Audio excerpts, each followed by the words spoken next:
Can you be replaced? Everybody can be replaced. There's no such thing as an indispensable person.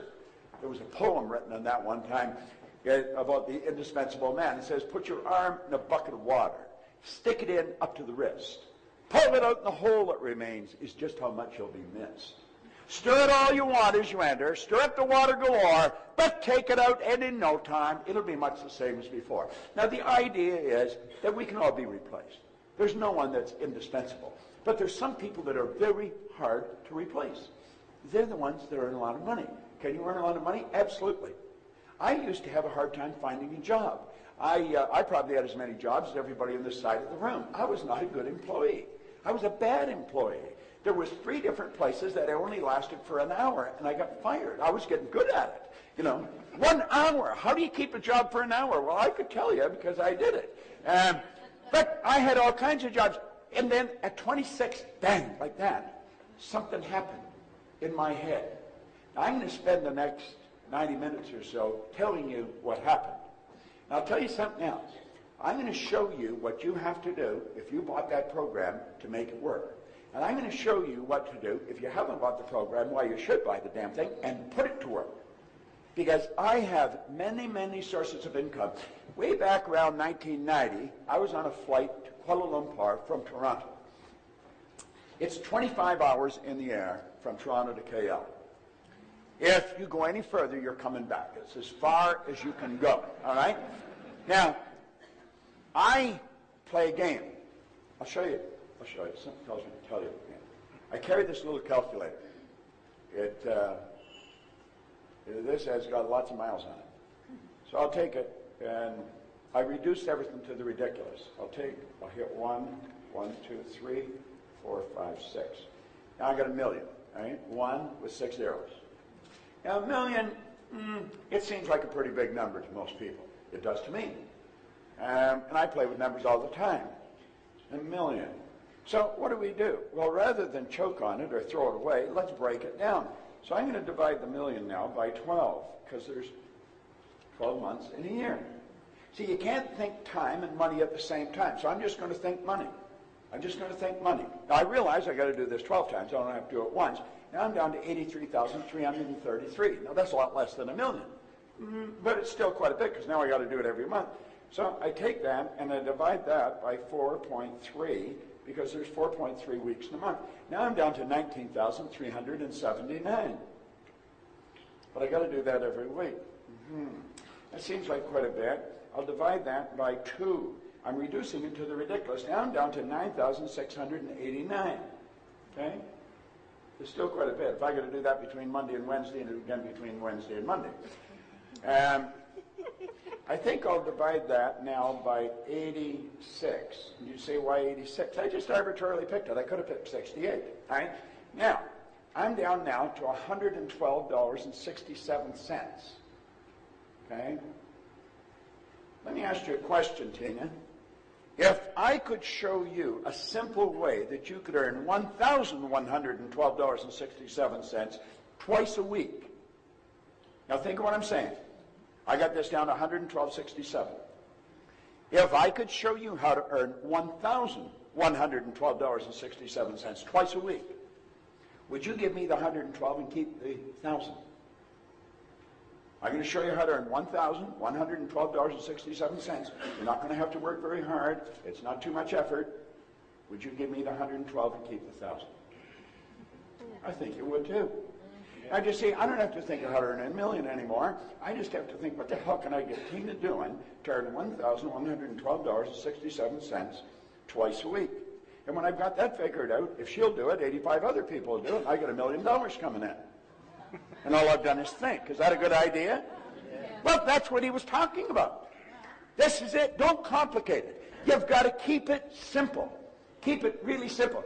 Well, I was doing that on the plane, going to Malaysia. And then I wrote the million on top of a sheet of paper, 1 and 6 zeros. So I either work with words or numbers.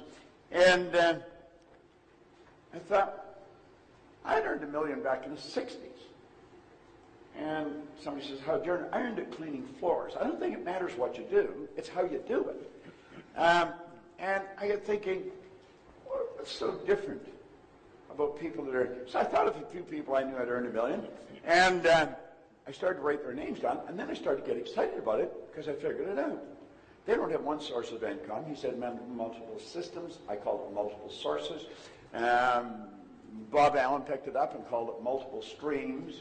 But I was on the plane, and I got excited. When I got off the plane, I didn't pay any attention to what time it was in America. I phoned Mark Victor Hansen down in Newport Beach, and I said, Mark, I got an idea. Let's teach people to earn $1 million. We'll put on a program last week. So anyway, he phoned Jack Canfield, and then we phoned Lee Poulos up in Vancouver. And we got a group of us together. We did this 7 or 8 times. We all had our own companies, so we quit doing it and started doing our own thing again. And that's where the Chicken Soup for the Soul books came from. Now, do you know, I remember, it doesn't even matter if you're in the business, Hansen has this idea. He said, you know, we're going to write a book, and some girl over in Philadelphia said you should call it Chicken Soup for the Soul. And Jack came and says, Proctor, you got lots of stories, give me some stories. And then Hansen said, we're going to sell 50 million of these by the turn of the century. And I'm thinking, you know, he's really smoking something. If you sell 1 million books, you're on fire. 50 million. Well, they didn't sell 50 million. They sold 74 million. They've sold over 100 million. Then they sold out to Disney for millions of dollars. It was just an idea. They didn't do anything. They didn't write the books. Somebody else wrote the books. They sent in the stories. Now, eventually, they started to pay them for the stories, but they never paid them for the stories in the first books. You see? Multiple streams. See, if you start thinking, that's what most people don't do. I spent 5 years working with Earl Nightingale. He said if most people said what they were thinking, they would be speechless. And I'm inclined to agree with him.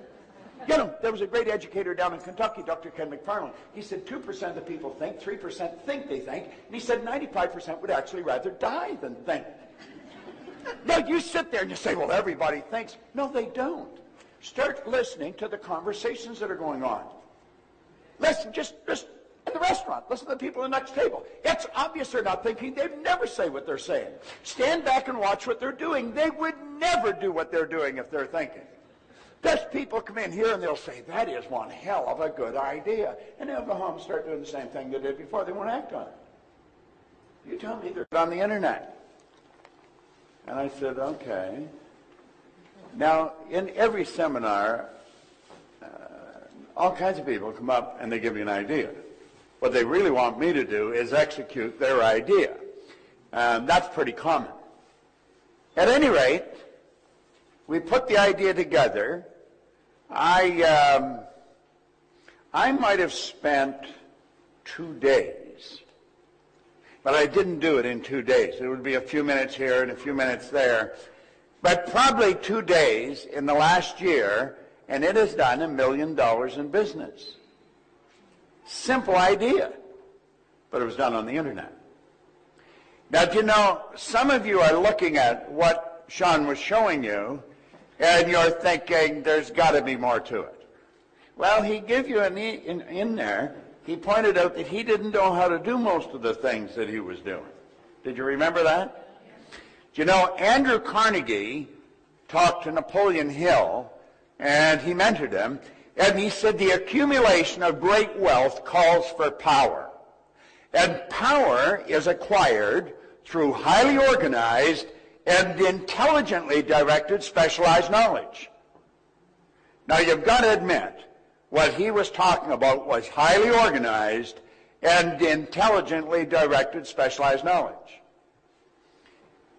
How many would agree with that? Okay, let me repeat what he said because there's a tag to it.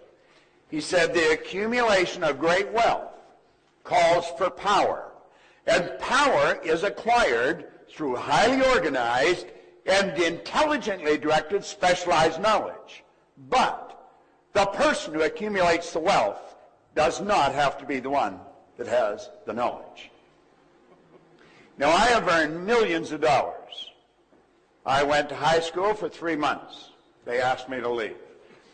I was not at all disappointed. In fact, I was probably happier than they were. I never went back to school. I had absolutely no business experience, and yet my whole life changed on a dime. You see, what you have to do is you got to make a decision.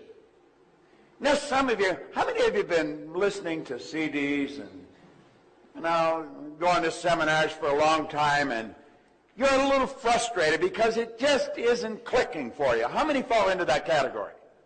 Wait a minute. We got to get honest here. How many can hold their arm above their shoulder? Let me see. All right, get the other arm up. Sean, you get the wallets, all right?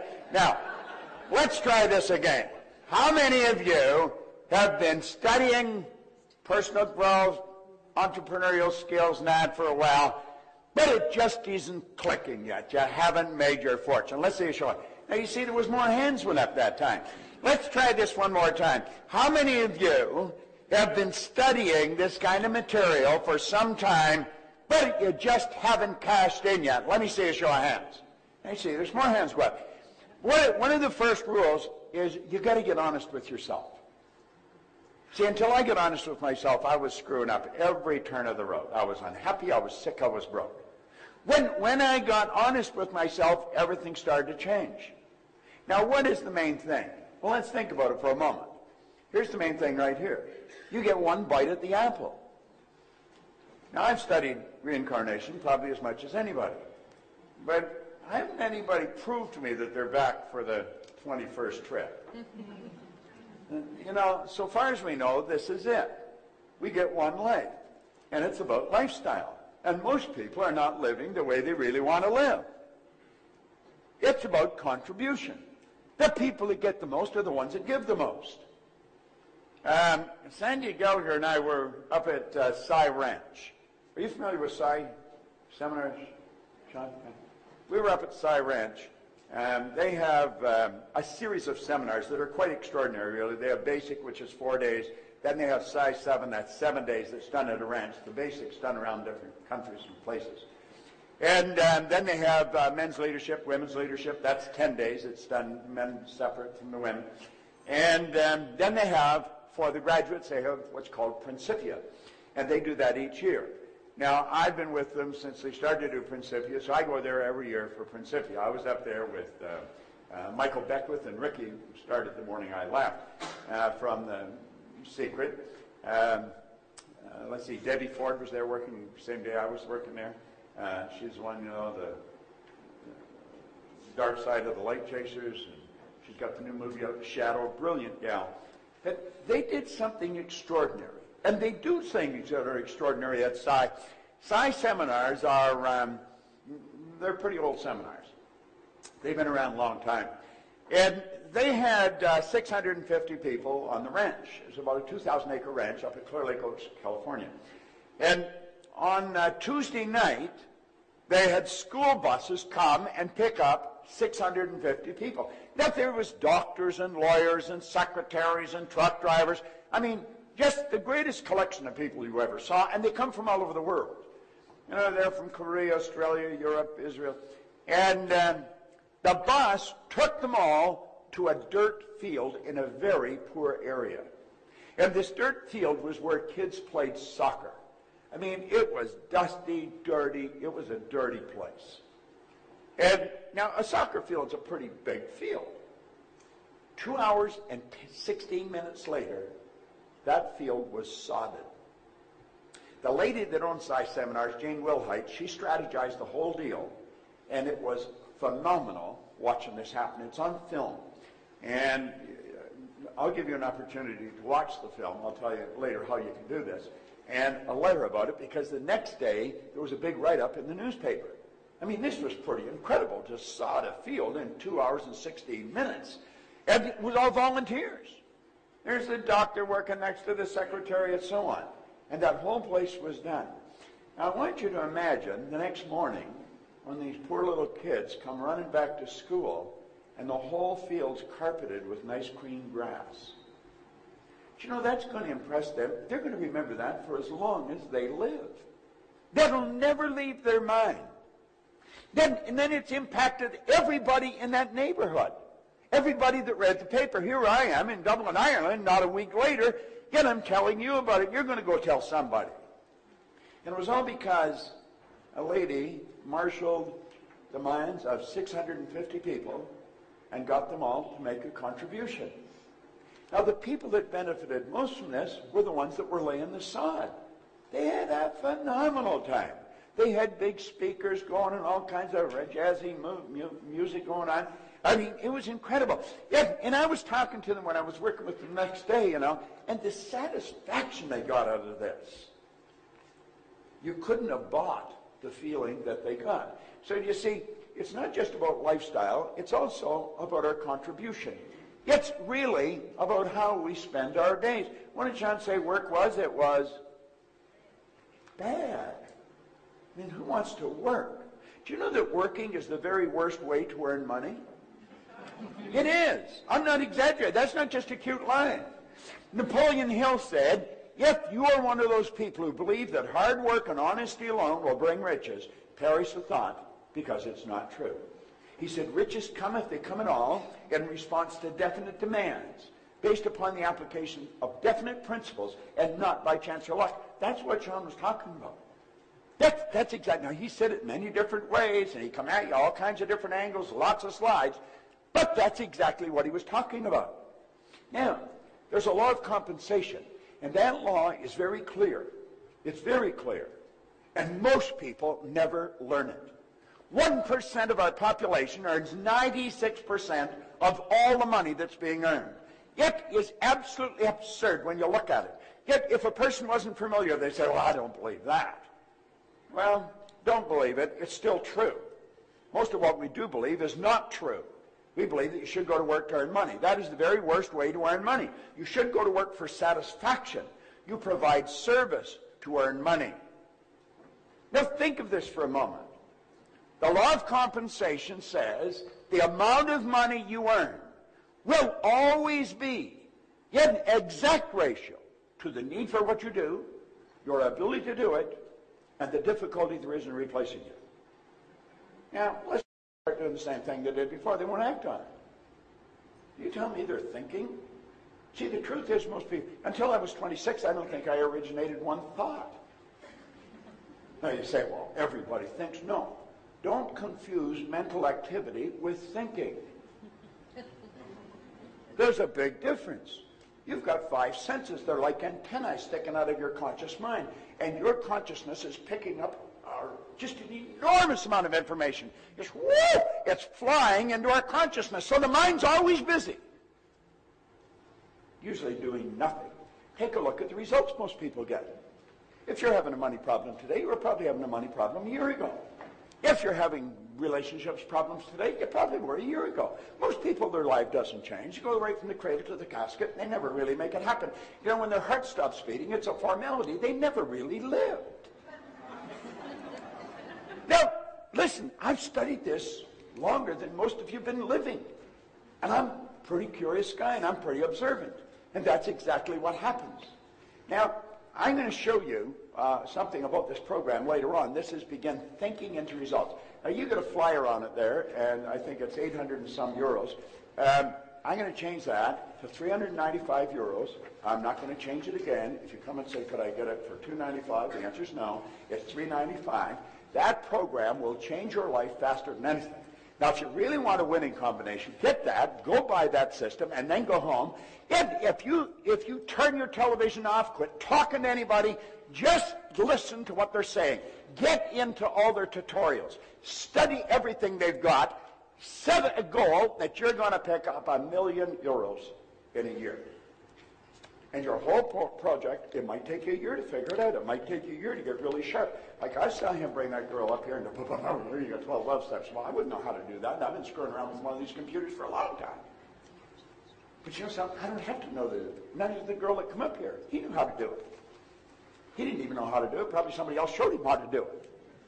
No, this is real. I'm telling you. Becoming wealthy is so simple, it's a sin that most people don't do it. Now look at this for a moment. What's preventing most people from earning the amount of money they want to earn? I was sitting back at the back, and I said to Pat, I said, you know, what he's up there talking about is so real. It is so real. How many know Frank Kern? Or how many know his name? I know his name. Well, he's a bit of a giant in this business. Would you agree with that, John? And, he's like the patron saint of earning money on the internet. But, if you go talk to Frank, I'm going to tell you something. He will tell you long before he started to make money on the internet, he had to work on Frank. Just an ordinary guy from an ordinary background, but he started to understand himself. I was just an ordinary guy, no formal education, no business experience. Things changed. Now that happens to people, but it's rare that it happens. And when it does happen, most people just sit back and they really enjoy it. I was so shocked with what happened that I wasn't content with enjoying it. I want to know what happened to me. What happened? See, I wasn't supposed to be earning a lot of money, and I was earning a lot of money. I've been raised to believe that you got to be really smart if you're going to earn a lot of money. And I knew I wasn't very smart, but I was earning a lot of money. So I thought that can't be true. Then I was raised to believe if you don't go to school, you'll never do well in business. Well, I hadn't gone to school. I had a company that was operating in Toronto, Montreal, Boston, Cleveland, Atlanta, London, England. Presently, I have a company that's operating in 47 different countries. And I've never been to school. I thank God sometimes I didn't go. Now, I'm not against going to school. I sent all my kids to school. I said, as long as you go, I'll pay. I thought one was never going to quit. But, you see, most of what we've been taught is not accurate. Then we're raised to believe that we're different. We're not different at all. We only look different. Do you know that every person in this room has exactly the same potential? There's only one mind. There's not a few hundred minds in this room. One mind, a few hundred expressions of it. My brother lives in Southern California. I live in Toronto. My office is in Phoenix, and I hardly work in either one of those places. But I'll phone him maybe on a nice day in the summer, and he'll say, what are you doing? I said, I'm just sitting up by the pool reading. I said, what are you doing? He said, I'm doing the same thing. I said, what's it like there? He said, it's a beautiful sunny day. He said, what's it like there? I said, a beautiful sunny day. We're 3,000 miles apart. We're sitting in the same sun. Only one sun. You can enjoy it here in Dublin. I can enjoy it in Toronto. You probably don't enjoy it here as often as I do in Toronto. I mean, but what the hell? You choose to live here. It's your own choice. So don't act like you're a victim. Get the hell out from under the cloud, But think about this for a moment, though. You see, this is so basic. Why do people not earn the amount of money they want to live the way they choose? Well, I'm going to tell you. I'm going to explain why they don't. Then I'm going to explain how this happens. And then I'm going to tell you how to change it.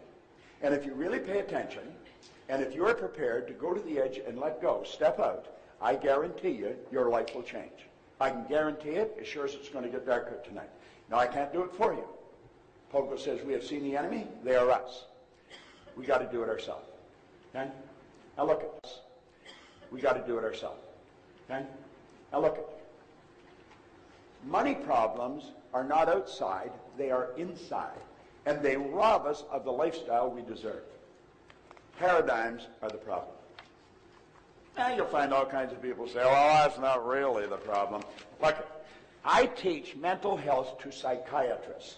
If you go on our website, Dr. John Mike, who is a leading psychiatrist in America, out of Florida, he said I taught him more about the mind in 1 year than he had learned in 4 years of medical school, 5 years of psychiatric training. We were down at the breakfast this morning, a couple of people, I told them from the opposite side of the table exactly what they were like. Was I accurate or not? I hit it right on the money, didn't I? You see, you hide nothing. Everything that's going on the inside shows the outside. I could read your personality walking by you in the hall. And I know exactly what you're like. I know exactly how to sell you. Should I sell you fast and emotional, or should I take my time with lots of facts and figures? How do you learn that? Well, you develop the awareness. You develop the awareness. Most people are programmed never to do that. Now think about this for a moment. This is so basic and it's so simple. Most people say they understand paradigms. However, their income and lifestyle state otherwise. If a person understood what's causing them to have the same problem over and over and over again, unless they were completely idiots, they would change it. Yes, see, we're not idiots. But we still have the same problem over and over and over. Why? We don't know why. Do you know, I went into the Prudential of America. It's the largest insurance company in the world. The largest insurance company, or was at that time. They spent millions on training. They did not know why their top people were their top people. Now, I looked at them and I said, I can tell you exactly why they're their top people. And I can show you how to get the other people to do what they're doing.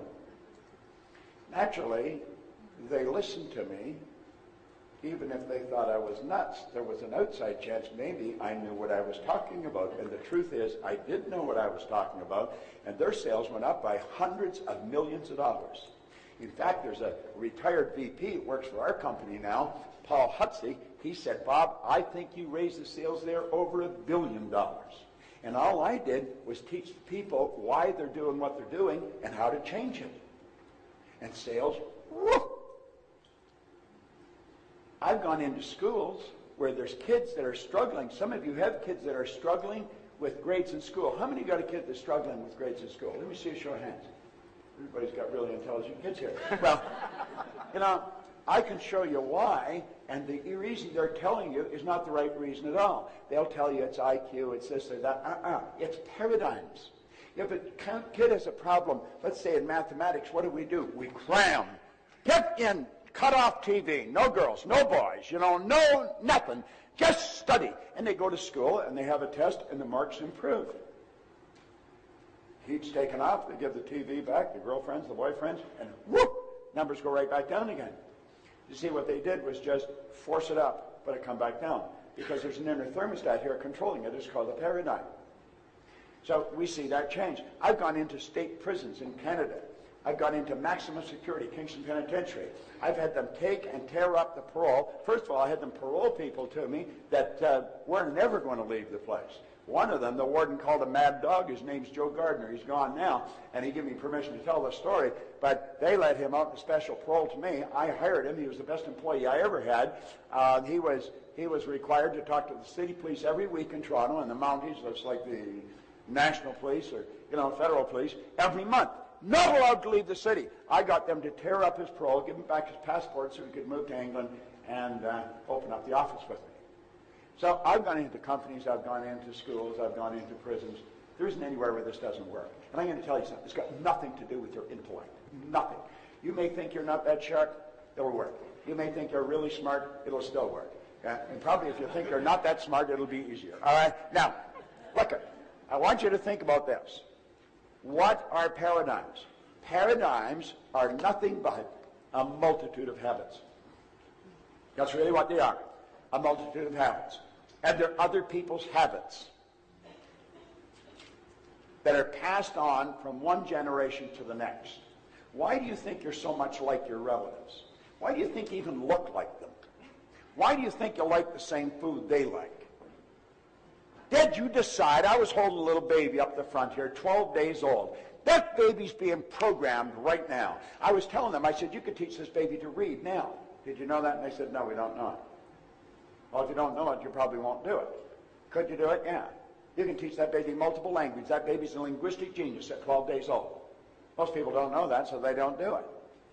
You see, we live in absolute ignorance. We'll take babies at night and we bundle them all up tight. We want them to keep warm. Let me tell you something. Where there's no physical movement, there's no neurological development. We're slowing the kid down. We put them in a crib and we put the cover so tight we don't want them to move. We want them to get warm. What we should do is turn the temperature up in the house. We'd be uncomfortable. The baby'd be comfortable. Put them in a track on the floor around your mattress, and they'll start crawling right from birth.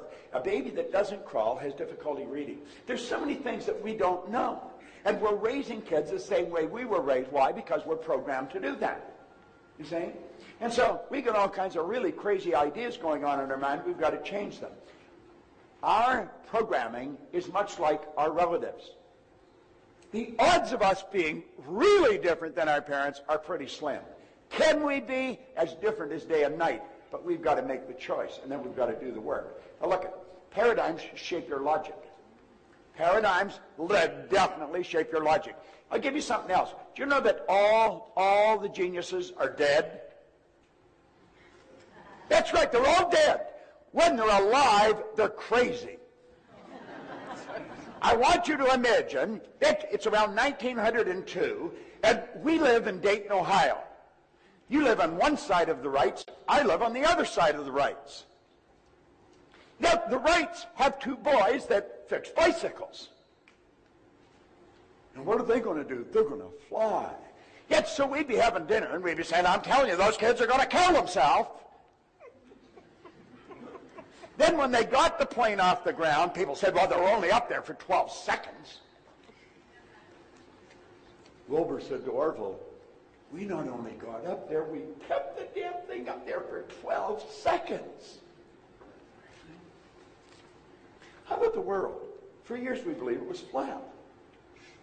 I mean, it's the only logical explanation there is. I mean, how would people live on the side of it? Forget the bottom. Think about it for a moment. That's logic. It's illogical for you to believe that like that, by following some simple instructions, you could earn more money every day than your parents might have earned every month. It's hard to buy into the idea that you could actually change your income where you start earning every month what you've been earning every year. I was on a program in Lima, Peru. I flew down there. I was there for an hour and a half, got on a plane and I left. I earned more money than I would have earned on the Toronto Fire Department in 12 years. For an hour and a half. I've got to go over to Bucharest. I will earn more money at that gig in Bucharest than I would earn in 25 years on the Toronto Fire Department. That's where I was when this all started. Now think, what happened? I started to do things that were totally illogical. Totally illogical. How'd that happen? Well, for a long time I had to say I don't know, but now I do know. If you're not prepared to do things that are illogical, you're not going to go any further than you're going. Your logic has got you wired where you are. It's totally illogical for a person that's on a job for 14 years just to up and quit. Just says, my God, what are you going to do? I'm going to start to live. Get out of my road. Think. Do you know that our paradigms literally control how we use our time? Do you know that I'm going to start to live? Get out of my road. Think. Do you know that our paradigms literally control how we use our time? Do you know that we all get exactly the same amount of time? There's no one that gets any more time than anybody else. The hobo that's sleeping on the street, they get as much time as the industrialist that's, one of the most successful people on the planet. I remember having breakfast with Earl Nightingale one day. I mean, he was my mentor, my idol, and I eventually went to work with him. And whenever I was with him alone, I always had a half a dozen well-prepared questions. Again, we were having breakfast in downtown Chicago one day. We were down in a speaking engagement, and early in the morning, he lived downtown. He said, well, why don't we go over to, I don't know, whatever hotel it was, and have breakfast? I said, absolutely, yeah, I'd like that, Whenever I could get alone with him, I'd get alone with him. So we're sitting having breakfast this morning, and I said, Earl, now, he was the most listened to man in the history of the broadcasting industry at the time. Earl Nightingale literally started the personal development business, he and his partner Lloyd Conant, as far as we know it today in recorded fashion. And I said, Earl, how did you learn to master time management? I can still hear his fork hitting the plate. And he looked at me and said, what are you talking about? He said, I never mastered time management. Nobody masters time management. He said, time can't be managed. He said, I merely manage activities. He said, I just keep a sheet of paper and I write things I have to do on them, and then I do them.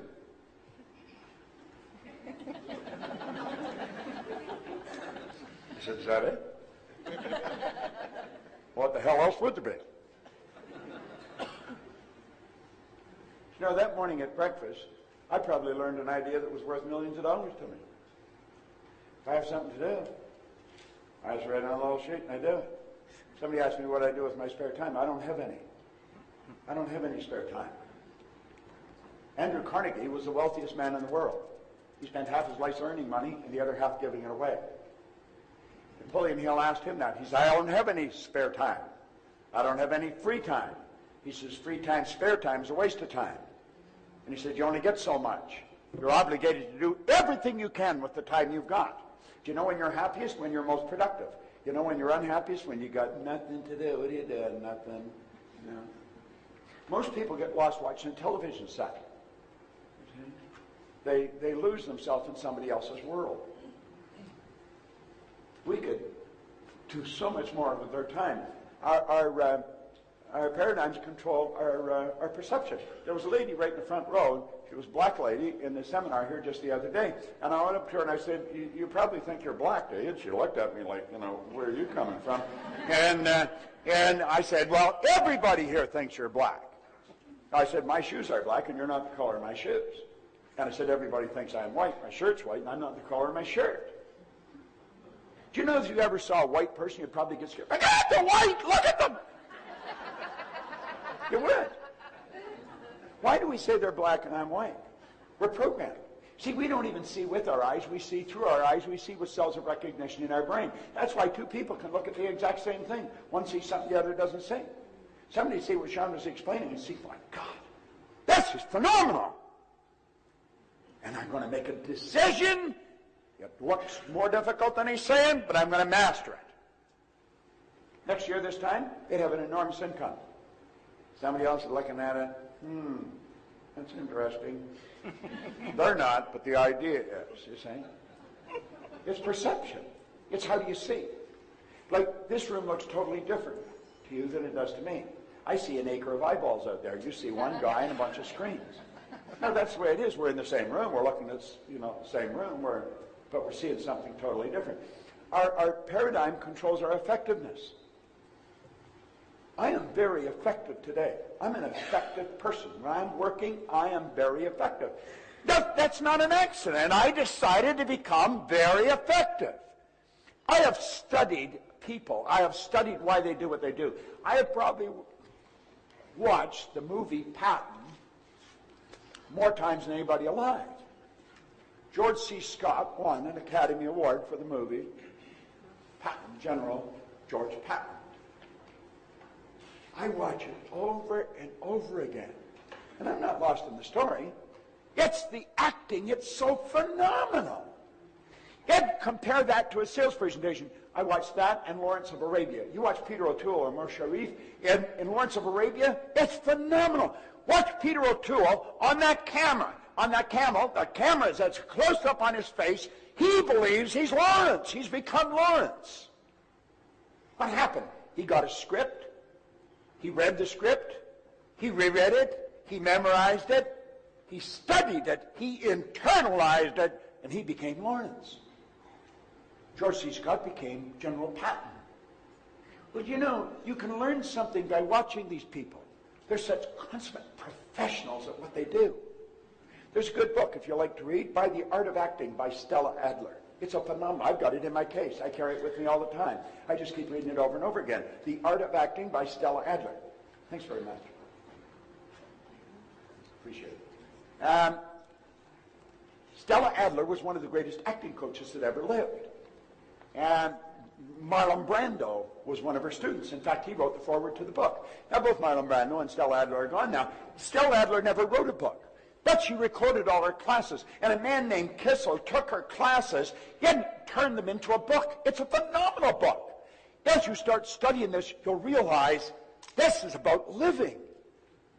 This is about living. That's what acting is. Do you know that most people are extras in their own movie? They're not the star of their own movie. We should be the star in our own movie. We want to study this. Really study it. There's so many wonderful lessons about life. And you start to look at what you're doing. You say, how good am I at it? Am I really a pro at this? You're supposed to have a guy here. He was here last year. Chris Guerrero. I guess he's a friend of Sean's and mine. And Chris started to listen to what I talk about. He joined our coaching program. I met some people this morning at the breakfast that are in our. We have a 13-month coaching program.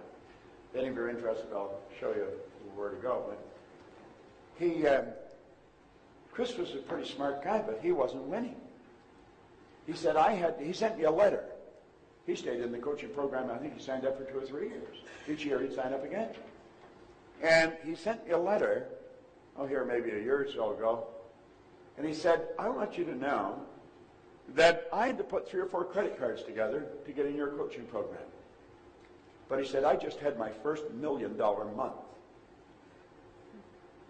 Here's a guy that was earning $1 million in a month. Most people couldn't conceive of earning $1 million in 10 years. Why? It boils down to effectiveness. Chris started to learn things about himself, and he started to become more effective. Now, our paradigm controls our productivity. If your productivity translates into income, does that mean that you can only earn so much that you're trading time for dollars? No. You saw what he was showing you. Set up affiliate sites. Sell stuff for other people without ever even talking to them, and they mail you checks. You know, the postman should never pass your door without leaving you a check. See, we can do this. Now, when I first started to study this, if somebody had suggested this to me, I thought, this guy's smoking something. You know, he's got shiny shoes and a fast time, but it doesn't work. But see, the truth is, it does work. I found that some of the most brilliant people in the world are broke.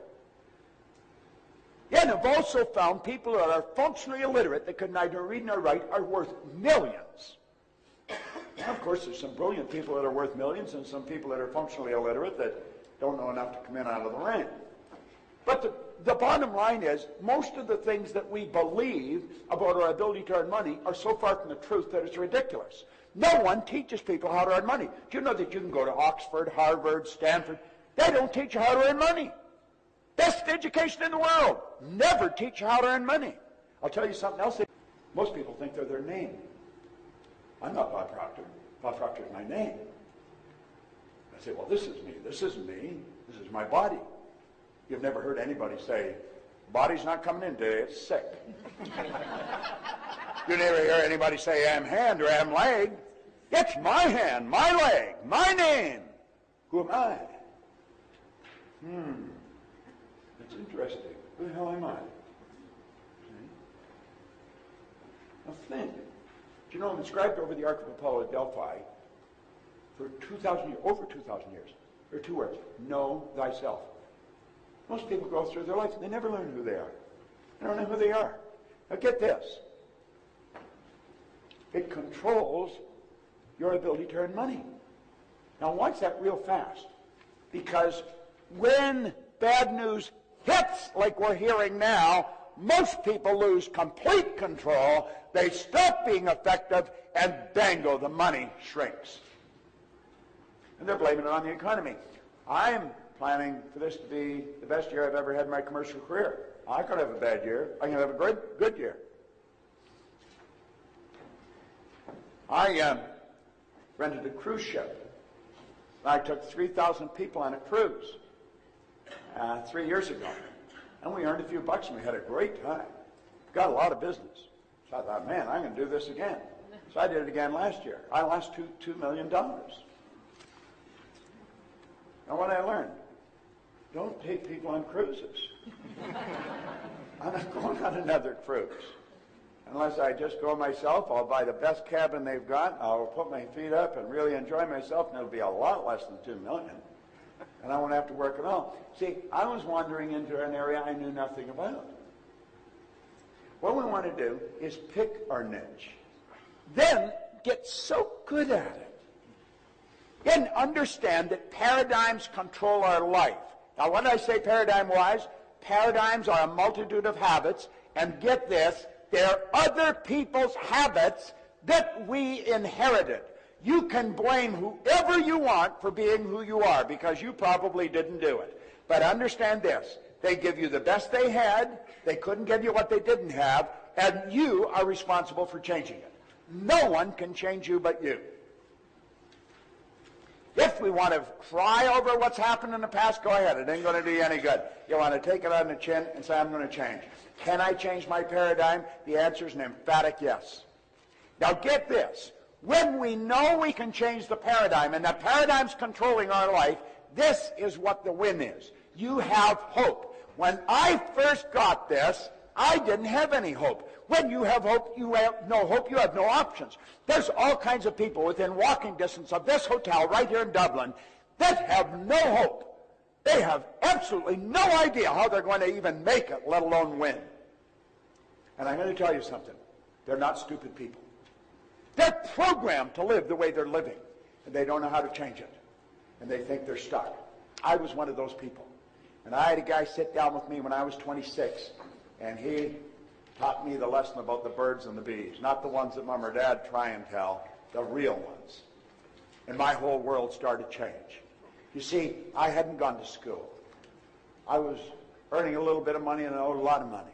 I had no business experience. I had dumb jobs. I even had a bad attitude. I mean, there was absolutely no way that I could win. And he sat down and he showed me something. And from that day on, my life changed. I got to get something and show it to you. I never brought it there. Hold on. Where's it? There it is.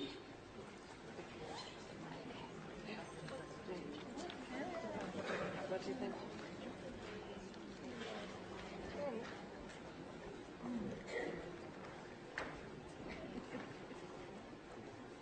I got a big elastic around this book. And this is what he gave me. I've been reading this book, this copy, since 1963. It's literally fallen apart. This is Think and Grow Rich by Napoleon Hill. Next weekend, I will be speaking, I'm one of the speakers, at the 100th anniversary of the Napoleon Hill Foundation. Johnny Asraf, Mark Victor Hansen, there's a bunch of speakers on the program. Nick Halleck, somebody's from Melbourne. Who's from Melbourne? Somebody was from Melbourne. Nick Halleck is a guy that took one of our programs and he earned tens of millions of dollars. He just spent $30 million to become an astronaut in Russia. He's been on a little submersible down parked beside the Titanic. Very few people have ever been down there. Only 3 people can go down. It costs you a small fortune. He's been on the top of mountains, run across deserts. He wanted to find out what we are capable of doing. And he thanks me every opportunity he gets for waking him up. Well, I thank Ray every opportunity I get for waking me up, because he got me reading this book and my whole world began to change. That's when I realized I had hope. Now here's the beautiful part about hope. When you have hope, you have options. Do you know the beautiful part of this program? You should thank Pat and Donna and Gary for, in fact, let's give them a hand, because they, they're the one that put it together. Okay? Now think of this. What this program is doing over 2 or 3 days, it's making you aware of options. You have so many options. We're creative beings. We're capable of doing great things. And most people don't. Now there, you can't see the red very well. My heart. I'll tell you a true story. I read that book. I set a goal of having $25,000. He said, write what you want in a card. I've got cards for everybody. If you haven't got one, you can get one in the back of the room. A gold card. Put it in a plastic sleeve so you can carry it loose in your purse or pocket. I had $25,000. That's what I wanted. I didn't even know anyone with $25,000. I was on the fire department. We'd had to sell the trucks to come up with that kind of money. But that was the goal. Well, I started to think about earning money, and I quit thinking about debt. If your goal is to get out of debt, you're going to stay in debt forever. You say, but my goal is to get out of debt. I don't care. I don't care if it's get out or get in. If you're thinking debt, you're going to attract debt. You've got to set up an automatic debt repayment program so you don't even think about it, and it's looked after, and then start thinking about prosperity or wealth. So I had this goal of $25,000. I started to think, somebody said, there's good money cleaning floors. I said, I'm not proud, I'll clean floors. So I scratched around. I got somebody to lend me $982, was what I needed, to buy an old floor machine, some buckets and mops, and I got one office to clean. Canada starts on Comstock Road in Toronto. I washed the floor twice a month, $15 a time. Then I got another office to clean, Kirby's Construction on Wakefield Avenue. I got $65 a month. Now I'm up to $100. $95. Man, I thought I was dying and going to heaven. I was only earning $400 a month on my job. Pretty soon I was earning $1,000, then $2,000, then $5,000. I thought, wow. Now the chief was only earning $11,200 a year. I went past that in monthly income, and I was still afraid to quit the fire department. That's how false security's got us wired, you see. Well, at any rate, I thought the answer was work harder. One day, I woke up, and I looked up, and there's a great big cop looking at me. He was huge. Then I noticed there's lights flipping all around, and then I noticed a crowd of people. And I was scared. I was regaining consciousness. I had literally passed out from exhaustion on the street. I thought the answer was work harder. I guess people thought I had dropped dead. They phoned cops and ambulance and everybody. Well, finally, it was a scary situation. I finally regained it, and I said, I'm not going to the hospital. They had stretchers, everything there. I said, no. And I finally got away from them. But I got away, and now I wasn't very bright. But I wasn't a complete imbecile. I thought, there's something wrong with what I'm doing. I was never home. I was working night and day, and I worked to the point of exhaustion. So I got off by myself, and it was like a little voice in my head said, if you can't clean all of them, don't clean any of them. So I got all dressed up. Some people accuse me of sleeping in a suit. I wore it for a reason. I didn't want to clean the offices. Now, I'd call around and check on people at night. They wouldn't expect me to help them if I was all dressed up.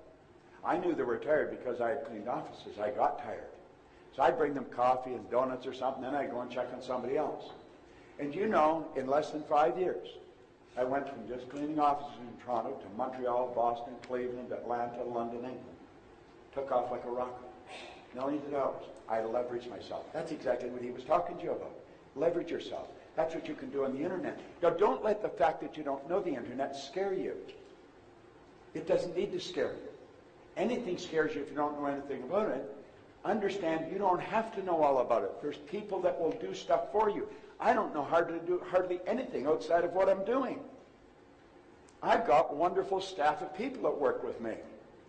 Now look at, he said, it's exciting as well as provocative, but it gets even better. Quantum leaps come without apparent effort. As you get into this type of thinking, your mind goes there. He said these are high velocity moves that carry you to dramatically higher performance levels without time-consuming struggles. Now look at it. He said quantum leaps seem to violate common sense utterly. The idea of moving to a higher orbit and skipping several rungs on the achievement ladder in the process strikes people as far-fetched, maybe even outrageous. Some of what Sean was talking to you about, some of you, it's outrageous. We could never do that. These people are different. No. They're ordinary people that are doing things different. And then he says, after the fact, quantum leaps may be viewed as practical, sensible, even obvious moves. But they typically do not come to you as obvious moves at the moment.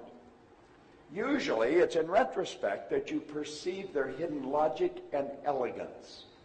I got to repeat that. I love that line. In fact, when I was talking to him on the phone, I said, I've got to compliment you on your command of the English language. I said, you got such a wonderful vocabulary. And I had the book right in front of me. It was on my desk all the time. And I said, this is a line I love. Usually, it's in retrospect that you perceive their hidden logic and elegance. Invariably, quantum leaps are not complex or intricate maneuvers. They tend to be simple, energy efficient, and time-saving. Well, as I look back at the cleaning, when I went from passing out on the street to operating in 7 different cities in 3 countries, it was just an ordinary move. Now, if somebody had told me just before I passed out in the street that, hell, Bob, you won't even have to work as hard, and you could be doing it in Toronto, Montreal, Boston, I said, they're out of their mind. But they weren't out of their mind at all. You see, this book literally changed my whole life. Without question. Now, there's a lot of people read this book, and nothing's happened to them. I tell people, tell me that they've got the book, but nothing's happened. But I read this in 1961, and my whole life changed. Here's the idea that stuck in my mind. And this is the idea you want to stick in your mind. How many of you, forget that idea for a second, just listen to me for a moment. How many of you, at some point during Sean's presentation, thought, man, this is really something? How many thought that at some point? Everybody. It is something. It really is. That's what this book did for me. I saw something in it. And I thought, wow, this idea stuck in my mind. He said, any idea. The idea that you were thinking about doing. You saw yourself doing something. He said, any idea that's held in the mind, that's emphasized, that's either feared or revered, goes both ways. Begins at once to clothe itself in the most convenient and appropriate form available. See, if you can build the idea and hold the idea, you can do it. You've got a higher faculty that I'll talk about a little later. It's called the will. The will takes precedent over all these reasons why you can't win. When John Kennedy was President of the United States, and he asked Dr. Wernher von Braun what it would take to build a rocket that would carry a person to the moon and bring him back safely to Earth. Von Braun didn't go on about all the scientists they'd need and all the money they'd need. He answered him in 5 words, the will to do it. This is exactly what he's saying. If you will lock into that idea, and if you have to borrow the money from your grandmother, do it and get into the idea. Set up multiple sources of income. I don't even know how many sources of income I got. I'm not interested. I treat it like a game. It's just something that I do. I do it because it's fun. All right? He said, any idea that is held in the mind, that's emphasized, that's either feared or revered, will begin at once to clothe itself in the most convenient and appropriate form available. Well, Ray Stanford sat down with me with that book, and he put an R on a sheet of paper. Then he put 3 letters down beside it, and he said, Bob, let this represent happiness, health, and wealth. Then he asked me if I thought he was a happy guy. I said, yeah, he seemed pretty happy to me. He said, have you ever seen me sick? And I had to admit I hadn't. He said, have you ever seen me when I was broke? And I had to admit I hadn't. Well, he said, you've got to be one of the most miserable people I've ever met. And I was. I was a very unhappy human being. And I had been unhappy, I think always. Now, that didn't mean I didn't have periods of fun. I had fun, but fun is very short-lived and it's very shallow. Happiness is something long-lasting and it runs very deep. There's an enormous difference in the two. So I had fun off and on, but I had always been a pretty unhappy human being. And he said, you're always sick. And I said, you don't have a terminal illness or anything, but you've always got a cold or a headache or something. And he said, you're always broke. And he said, I want you to know something. This stuff can't talk, but it can hear. Yet if you call it, it'll come. Well, he had my attention. I thought, my God, yes, that's right. You know, I was ready to get a blowhorn and yell for it. Well, you see, I was earning 4 and I owed 6. So what he said was appealing, but I couldn't relate to it. My paradigm wouldn't even permit me to imagine myself where he was taking me. Now, this guy was very emphatic. I am very emphatic about this information. You may not agree with me. You may not believe what I'm telling you, but you know I believe it. Well, that's where I was at with him. I didn't really believe that I could do what he was saying, but I believe he believed I could. Yet he said, as long as you'll do what I tell you, I'll help you. I was telling the people at breakfast this morning, I got a rule in coaching. If you don't do what I tell you, I quit talking to you. And there's no refunds. That's the deal. And we go into that deal right at the start. Otherwise, I'm wasting your time, you're wasting my time, we're wasting our time. That doesn't make sense. You see? Well, that was where I learned it. He said, as long as you do what I tell you, I'll help you. Yeah, and I had such confidence in him. I believed he believed in me. Yet he said, your way's not working. Why don't you try mine? Within a year, my income had gone to $175,000. Then it went over $1 million. I think earning money is probably one of the simplest things I've ever learned to do. I think it was easier than learning how to drive a car. It was a lot easier than learning how to build a PowerPoint slide. Oh yeah, no, it really was. You see? But I learned how to do it. Now here's my contention. If I could learn how to do it, anybody in this room could learn how to do it. Now, you see me standing here, I'm fairly articulate, and I'm quite comfortable in front of an audience. I used to be very shy, quiet, withdrawn person. I couldn't even stand up and ask a question in a group. And so he'd be looking at me, kind of well-dressed, he earns all kinds of money, he's totally relaxed. You know, he's different than me. No. I'm no different than you. I may appear to be different. But I'm going to tell you something. I would have never even been in this room. I wouldn't have even had enough awareness to come to something like this. I'd have never believed I could learn how to do anything like this.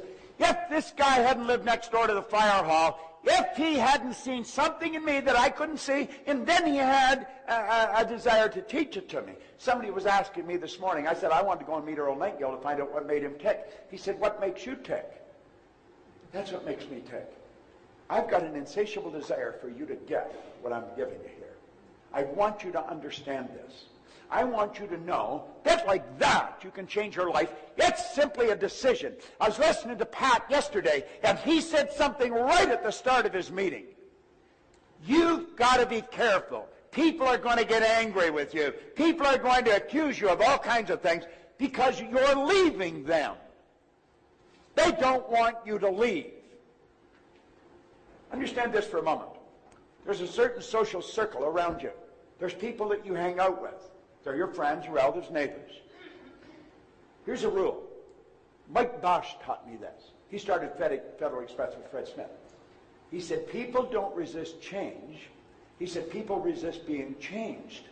That's a very significant point. I used to think people resist change. They don't resist change. People resist being changed. Well, you see, when you start on your path, and you're going to build the business or build businesses, you're going to change you, you're going to leave them. Oh, it isn't a quick divorce, but you're going to drift away. You're not going to have the time to sit and talk about nothing anymore. You've got more important stuff going on in your head. They don't want you to leave. You are forcing them to adapt to your absence, and they're fighting it. Now, it's a bit of a paradox because if you wired them up with a polygraph and said, do you want Harry or Betty to win? They'd say, of course we want them to win. But if you got into their emotional mind, we don't want them to leave. They won't talk to us. I hardly ever see them anymore. They got that great big car. Who do they think they are? What the hell do you expect them to do with the money? Bury it in a yard or something? Okay? They don't think. Well, that's what happened. My life changed. I immediately began following Napoleon Hill's teaching. I am a dyed-in-the-wool convert. And I decided, rather than copy the dummies, I was going to copy successful people. I remember one day I walked into a bar and I picked up a drink and I looked at it and I looked around and I thought, they're all bums in here. And they were. Then I thought, my God, I must be too. I'm always here. Then I put that glass back down and I said, I am never coming back and I'm never going to pick that up again. And I never did. That was a long time ago. And you know, none of those guys have phoned to see if I was ill. I don't even think they know that I left.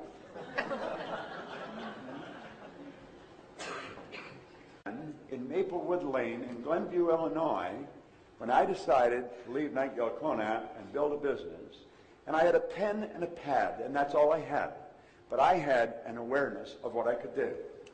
And I made up my mind I'd build a business that would operate all over the world, a very successful business, and we would change the lives of millions of people.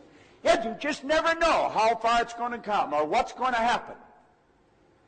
When I attracted The Secret, it's been estimated there's 200 to 300 million people have been impacted by that. For 30-some years, I spoke to audiences from this size to thousands or 50 to 15, 20,000. But one night on Larry King, I reached more people than I had reached in 38 years. Just one day on Ellen, I reached more people than I had reached in 38 years. On Nightline, it took off like a rocket. And you know, it's a strange thing. I can ask for whatever I want now, and they'll pay me. It's true. Donna phoned and asked if I still believed in free speech.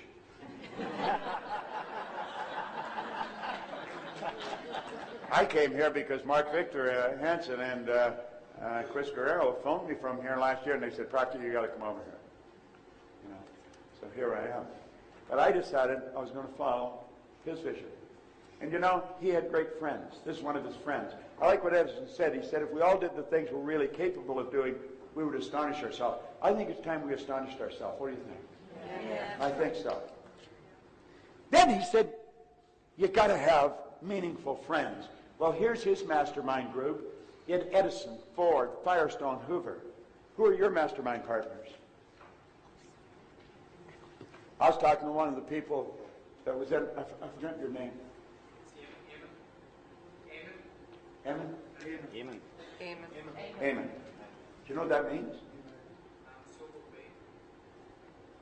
Amen is translated from Aramaic. It means sealed in God. That's why when you say a prayer, it's sealed in God. All prayers are answered. It's that most people are wishing. Okay?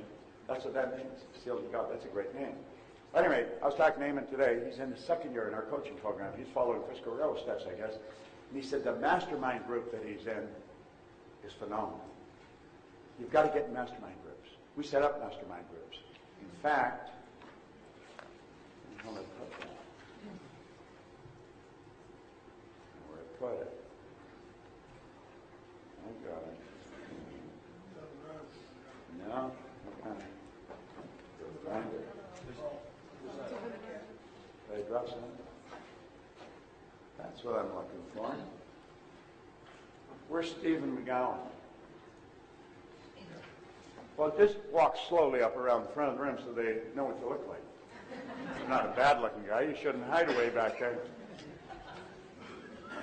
You sound like church. You got to get in early to get a seat at the back, don't you, Steve? All right? All right? Come over here.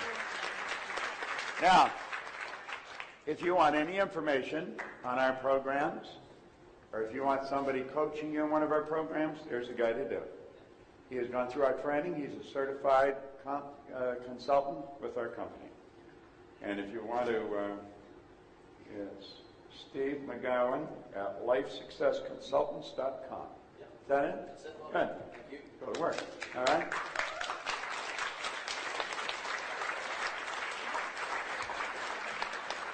Now, he will help you set up a mastermind group. He'll show you how to run a mastermind group. And if you want to make headway, do that. Mark Victor Hansen and I have been mastermind partners for over 25 years. I don't know what he's earned on it, but I have earned millions of dollars in my relationship with him, and I think he'd be quick to tell you that he has with me. I can just think of a couple of ventures where we both earned a few million, and we didn't really do very much. But it was the association of bringing the minds together, and that's what happens. That's what masterminding really does. Now, Dr. J.B. Ryan said the mind is the greatest power in all of creation. You know, being featured in The Secret was nothing but a direct result. First of all, that was an attraction. I attracted that. A lot of people think I made The Secret. I didn't make The Secret. I got a message on my cell phone, and I recognized it. I thought it was an Aussie number, and I thought the woman's name was Glenda, but it was a garbled message. And you know how you hit hash or pound, and you don't delete the message, but you don't get it. And you're busy, and so I had a layover of a couple hours in an airport, and so I started to clean up my phone. Gina Hayden, who's worked with me for 25 years, I phoned her. I said, Gina, phone these numbers. I think this one. I think her name's Glenda. I think, and she said something about a film, but I don't know what it was. And I've had the thing for probably a month. So she phoned me back, and she says, no, she says, you're right. It was Glenda, and it is an Aussie number. There's a film crew in from Melbourne, and they're shooting a film, and they really wanted you in it, but they can't get you. They can't find you. And they're going back to Australia next week, and they're shooting in Aspen all weekend. This is on a Thursday. And Gina says, isn't that funny? Bob's doing a seminar in Aspen all weekend. So here I am right next door to them. I was all dressed up to go to work, and I just walked in, sat down in front of the camera, and then I walked away with millions of dollars. You think that's an accident? There are no accidents. There are no accidents. Then you see, I really believe that I got in that because of this particular record. You see? This when I started to study before some of you were born. I had a battery-operated record player, and I drove around playing long-playing records. If you went to the Nightingale Corporation online, get the Strangest Secret record. You can still get the original record. It's on a CD now. In fact, it's in a little book that's illustrated with the transcript, that is 40 minutes of the best philosophy you'll ever hear. I listened to that every day for a few years. Literally for a few years. I'm not exaggerating. Little did I understand that that recording was changing my life. Now there's the two men that started this industry, Lloyd Conant and Earl Nightingale. And I made up my mind I wanted to work with them. And I left a very high-paying position in my own company, left it all, and I went to Chicago, and I took a job for $18,000 a year. 5 years later, I was earning $33,000. But I was prepared to pay them to let me work there. I knew that these two people had something going on in here that very few people had, and I wanted to get as close to them as I could. I quickly worked my way through the ranks until I became VP of sales, and I had an office right beside Earl's. I got to know his secretary, Marilyn, and if Earl ordered a book, she'd get me one. If she subscribed to a magazine, she'd get me one. If he had Lowell Thomas or Eric Hoffer or somebody coming in, I would get information on them, and when they stepped out of his office, I'd step out of mine. I got 15 minutes with some of them became my friends. But I wanted to know how this guy became as effective as he became. And I knew how to do that. Study him. Do what he's doing. Most of us get our advice from the guy next door who doesn't know a damn thing about what's going on in life. Or we talk to a brother-in-law or cousin. What do you think I should do? If we really knew, he doesn't think, but he'll always give you an opinion. So I started to study with them. This is me in 1968 when I went to work with them. Isn't he cute? All right? And for 5 years, well, I've never actually stopped studying with them. Vic Conant, they're both gone now, but Vic Conant, who's the chairman, he and I are great buddies. And it was just a wonderful education. And I learned a lot. Now think of this for a moment. Your results are an expression of your own level of awareness. Now I can say this, education. Now I say effective education because there's some education that's not very effective. Effective education combined with professional coaching over a reasonable period of time will alter and expand alter the paradigm and expand a person's level of awareness. The internet came about because somebody came aware of how to do it. We're flying now because somebody came aware. We've always been able to fly. We've always been able to do the internet. I've got a little BlackBerry here. I can touch what somebody's already touched. I got a flash from red light. So there's somebody somewhere in the world that's contacting me. It doesn't matter where I am in the world. As soon as they hit send, bang, I've got it. That's like sheer magic. Do you know what else travels like that? Your thoughts. Do you know that thought waves are cosmic waves that penetrate all time and space? Do you know that thought is the most potent form of energy there is? You hit send and your email is omnipresent. Well, so are your thoughts. This is phenomenal when we start to think about it. We don't really realize what we've got going for us. And what we want to do is learn how to expand this. You sit down with Steve. Steve can blow your mind with what he knows about the mind. I think of the Tierneys. We got some young guys over here, 3 brothers. Stand up for a moment. Where are they? I see a couple of them. There's the whole 3 of them. Those 3 guys, who's the oldest? You look the youngest. What are you, 22? And who's 19? You're 19, 21, and 22. Do you know that they've got a multi-million-dollar business that operates all over the world? They have.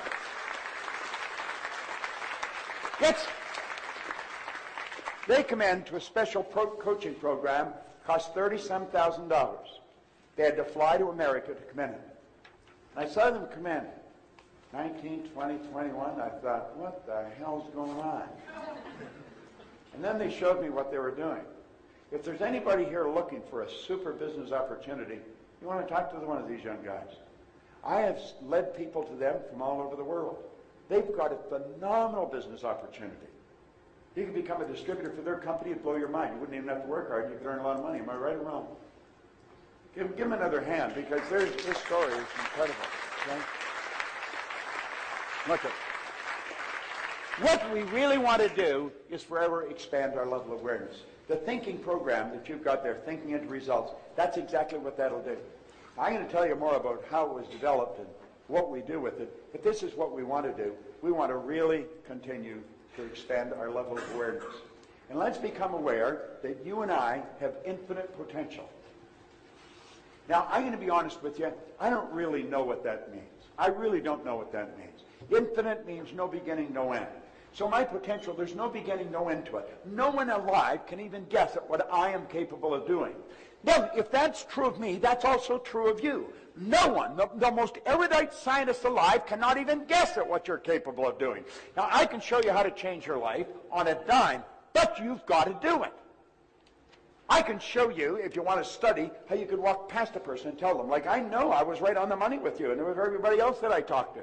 I can sit and look at you, I just walk by you and I know what's going on. You can learn to read people like a book. We've got mental faculties that can do that. You see, this physical instrument that we call a body is a molecular structure. There's a mass of molecules here and a very high speed of vibration. I want you to think. We call this Tina. No, Tina's her name, and that's Tina's body. But that's not Tina, and she's not Tina. So we have to say, what is Tina? This is a mass of energy that is so potent and powerful, you can photograph it. We've been able to photograph it since 1934. Semyon Kurlian, a Russian photographer, perfected photography. That's why we call it Kurlian photography, that can photograph the mass of energy. Well, you know that the density and the color of this energy can be photographed. But you know that you've got a mental faculty that you can pick that energy up and read it. Same with you. Like, I wouldn't want to try and get you to do it. What's your name? Eugene. Eugene? How are you? Are you with him? No. You're not with him. Well, I'd never want to get this guy to do something he didn't want to do. He's not going to do it. Now, if he told me he couldn't afford what I'm selling, I know what he's really saying is, you haven't made me want what you've got. I know this guy's got the money. He does not throw his money away. He's a good money manager. Now, you've got a very small side of you that's very quiet and it's shy. Hardly anybody knew that except this audience now, and you and me, God. Now, and you operate from the left hemisphere of your brain. Now, that little bit of shyness is right hemisphere, and that causes a bit of a problem. That's impulsive. And the other side cuts in and says, you don't do that, don't do it. You go to make it impulsive, don't do it. And when you do it, you give yourself hell for doing it. Now, when you don't do it, the other side gives you hell for not doing it. If you want somebody to look after the money, get this guy. He's very organized. He'd make a good engineer, a good accountant, a good lawyer. What do you do? Strong manager. Manager of a community center. Your manager, okay? Strong manager. He's going to control things. If we had a committee and I was elected chairman of the committee, he'd just take over and run it. I'm saying, well, he shouldn't be running it. I should be running it, you know. But he just takes over. He runs things. He's the guy. Now, I know that I'm right on the money. If I was taking him out for something to eat, I'd take him where he get his teeth into something substantial. He may not eat a lot, but he likes meat and potatoes. You see, you can give me a sandwich and I'd be happy, you know. Now, you got a real mix in your personality. God, you must drive yourself crazy. Yes, you know, like where he has that little bit of shyness, you got a lot of it, you know. But you've also got a lot of that other, so that they're a part of you. Whoa, let's go. And there's another part. No, don't go. No, don't go. And so you got do it, don't do it. Do it, don't do it. No, don't do it. And so you always do it, don't do it. I mean, you never know what the hell you're going to do. And you know, you're in a relationship. God, there's times when that right brain side, you're a lover. Man, I just want to hold her. Then there's other times, whoa, just like that, what the hell happened to you? She's as cold as an iceberg, you know. It'll be done this way. You see? That's very accurate, isn't it? Yes. Yes. It's 100% accurate. I could say, I know she's a woman and I know he's a man. You'll say, Bob, that's absolutely brilliant. Then you say, everybody knows she's a woman and he's a man. No, they don't. That little 12-day-old baby that I held doesn't know the difference between the male personality and the male body and the female personality and the female body. They don't know the difference. They have to develop the awareness of the difference in gender. The problem is, at a very early age, we put a cap on awareness, and then we want you to know that 2 plus 2 equals 4, and 4 plus 4 equals 8. And we're so much at the intellect that we got people wandering around with a ton of knowledge in their head, and they don't know how to do anything. You didn't even know how to handle that part of yourself, because you have conflicts going in there all the time. You're very good at things that are totally unrelated. You have a bitch of a time deciding what you want to do. You should do them all. You see, the one side of you is very creative, very expressive, and very sensitive, and the other side is very linear, like you'd be a good lawyer, accountant, engineer, you know, just totally different. You say, my God, how does I can read it in their face. I can just feel it right now. She's thinking, how's he doing this? Well, I just look at you. I feel it. I just walk by. I could feel that in the dark. If I shook hands with you, I'd be able to do it. Why? Because everything about you tells that. You say, my God, you're psychic. Everybody's psychic. Understand what psyche is? Psyche isn't some funny word. Psyche is a Greek word for mind. You develop your mental faculties, you're going to develop your ability to do this. That's your intuitive factor. Everybody's got an intuitive factor. The intuitive factor is what picks up vibration. You pick up another person's vibration. It's going on all the time. You pick up the phone to phone somebody and they're on the other end. You say, oh my God, I just got to phone you. What a coincidence. No, it wasn't it at all. You just picked up the energy. They're phoning you, want to talk to you, you got it, and you didn't argue with it, you picked up the phone, and they're there. You know, you'd be sitting in a restaurant, you're going to order something to eat. The other person's sitting there, there's about 3,000 things on the menu, and they order what you're thinking of. You think, how the hell did that happen, you know? That's called thought transference. You see, that's just sending messages through the medium of the molecule. That's what we do with these pictures. When I was a little boy, I saw my first television set. It was at the corner of the street in Toronto, Knappman's radio station. Mr. Knappman fixed radios. We used to listen to the radio. We used to watch the radio. We didn't just listen to the damn thing, we watched it. Listen, this is true. Some of you are old enough to remember this. You'd have a nice big Stromberg Carlson radio and a nice wooden case, stands up, put it in the corner, and all the furniture was placed so that you could look at the radio. What the hell's that about? I've got a sound system in my home. When I put a CD on, it follows me. It's all through the house. You don't have to look at it. The player's in the closet. You don't have to sit and look at it. Now think about this for a moment. How am I able to do that? Well, you develop these higher faculties. You've got infinite potential. Now think of this for a moment. You're a spiritual being. Most people say, well, I'm having a spiritual experience. Is that right? You're having a physical experience. You're a spiritual being. And you've been gifted with something no other form of life been gifted with, an intellect. Do you know that you and I are the only creature that's totally disoriented in their environment? All the other little creatures on the planet, they're totally at home in their environment. They blend in. We are totally disoriented in our environment. And some people stay that way all of their life. They're always disoriented. Why? Because we've been given the ability to create our own environment. John was talking about it, but I was stubborn, you see. I was persistent. I said, no, I'm going to master it. So now I make all my own PowerPoint slides. I have fun making them, and I change them, and I throw them out every now and then. I get used to it. And if you want to copy them, you can copy them. Copy everything I got. It doesn't really make any difference to me, because I'm a creative being. I just make more of whatever it is. You see, you and I have an intellect, and the intellect is what gives us dominion over. Let's take dominion over our own life to start off with. Now, we know that if we can learn how to control our emotions, we're controlling our vibration. See, this molecular structure is the mass of molecules and the high speed of vibration. The trick is control the vibration. The law of attraction is based on the law of vibration. You want to attract, you better get in the right vibration. All I have to do is mentally pick the picture. I'll get in the vibration and I'll attract whatever I have to attract. But so do you. Most people don't know how to control themselves. Your brain is an electronic switching station. You can activate brain cells. Now, your brain isn't your mind, and your brain won't think. You think with your brain, but it won't think. It's reported we got Albert Einstein's brain in a jar in Jersey, but it's not doing anybody any good because Albert's not with it. Well, you have a brain, and you can use it, and you use it all to the vibration you're in. When you do that, you change where you're going. Now, we either are going to control our emotions with our intellect, or our emotions are going to be controlled from outside, and that's what controls most people. They're controlled by their outside world. She upset me. He made me so mad. If the crash came and I blew it all up. No. You attracted everything you got. Now look at it this way. There's the spiritual side.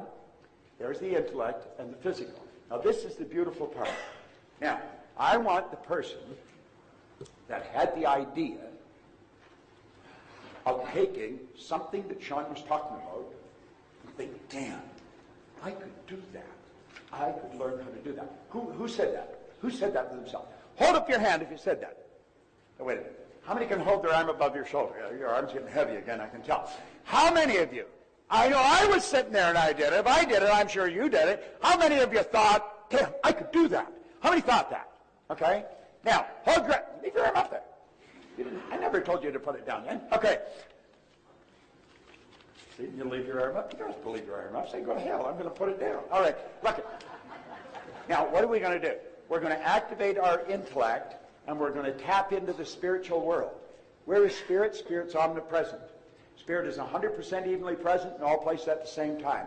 What is spirit? Spirit's all-powerful. Spirit's all-knowing. Now think of this. All the power there ever was or ever will be is 100% evenly present in all places at the same time. All the power. You never have to worry about having enough energy. I was 75 a month ago. I've got more energy than most people at 25. If I took you on the road, I'd probably wear you out and send you home. Where does the energy come from? Well, it comes from inside. You've got it. It's 100% evenly present in all places at the same time. Then all the knowledge. Where's the knowledge come from? Well, it's spirit. I'm spirit. It's spirit. All the knowledge there ever was or ever will be is 100% evenly present in all places at the same time. Where's thought? Thought's omnipresent. So thought must be of a spiritual nature.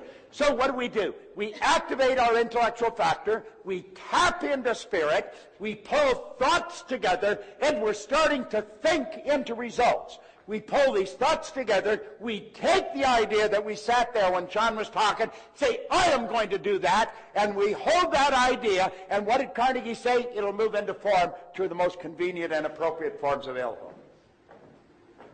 Now, if you don't know that, you'd go home and you say, you know, it was a good idea, that guy. What was his name? You know, it was a good idea. That was a good idea, you know. You should think about that sometime. Let me meet you down at the pub, we'll have a beer, and we'll talk about it. After about 16 beers, oh, the idea. What was the idea? You know? Well, that's it. That's simple. Look at it. You activate your intellectual factor. Most people don't know what their intellectual factors are. Do you know what he said in here? He said an educated person is not necessarily a person with an abundance of general or specialized knowledge. An educated person is a person who has so developed their mental faculties that they can acquire anything they want or its equivalent without violating the rights of others. Do you know what your mental faculties are? Now think. I quoted him on The Secret. Von Braun said the natural laws of this universe are so precise that we don't have any difficulty building spaceships. We can send people to the moon, and we can time the landing with the precision of a fraction of a second. Now look at this. Two things you have to know if you're going to create wealth. You've got to know where you are, and you've got to know where you're going, and then you get off your duff, and you got to go there. We've heard that for the last 2 or 3 hours here. Well, what's the deal? Well, you'd say there's the deal there. You're going to have the goal. And maybe that's not what I'm doing. If I'm not making it happen, if I'm not earning the amount of money I earn, I don't think that's the problem at all. I think the problem's somewhere else. There's so many people stuck. Why are they stuck? It's not that they don't know what they want. They do know what they want. The problem is right here. That's where the problem is. And the problem is right there. It's paradigms. This is so basic and it's so misunderstood. So we have to know how to change this. How do we change it? We make a decision. I want to suggest that you make a decision right here, right now, that you are not going to leave this room without a firm decision on exactly what you're going to do with your life. You've got to burn the idea into your mind. Let's say, I am going to do this regardless. Now, that's what I did sitting with Ray Stanford. It was on October the 21st, 1961. I have never looked back. That's a decision you want to make. You want to make a decision that you're going to change your paradigm. Now, let me tell you about this program, because decision that you're going to change your paradigm. Now, let me tell you about this program, because this isn't like any other program we've ever made. In 2006, that lady, who doesn't look much more than a high school student there, came to a seminar in Vancouver, Washington. She had a doctorate's degree. She had a master's degree. She had graduated from university, the top-ranking student in all of the United States of America in banking law. She got the Jurisprudence Award in banking. There was only go to one person, not in the university, in the entire country. She won that award. So you would say that she was a pretty sharp gal. She had a law practice where she had done $100 billion in business. She was doing bank acquisitions, negotiations. So, I mean, she's dealing in heavy-duty stuff. This is very big, heavy-duty stuff. She came to a seminar in Vancouver, Washington, and she was blown away with some of the things she was seeing. Where I would read a person's personality. She thought, how are you doing that? And I was saying anybody can do that, and she was having a difficult time believing it. And then she started to learn all the education I got. I never learned any of this. And so she made up her mind, sitting in that seminar, that she was not only going to learn it, she was going to learn it well enough to teach it, so she could go back into those boardrooms. And she would teach the people what she had learned. Now, that was in 2006. And she went through our consulting program. She went through our coaching program. She studied every program we had.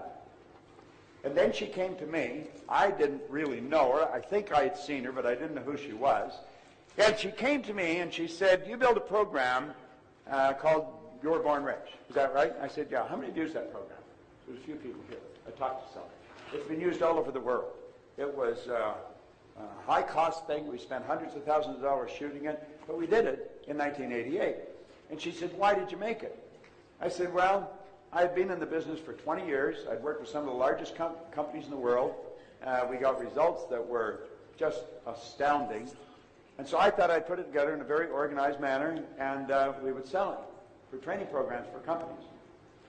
And she said, well, that was in 1988. She said, that's 20 years ago. Next year is 2008. What are you doing now? I said, well, I don't know. I mean, I'm a busy guy all the time.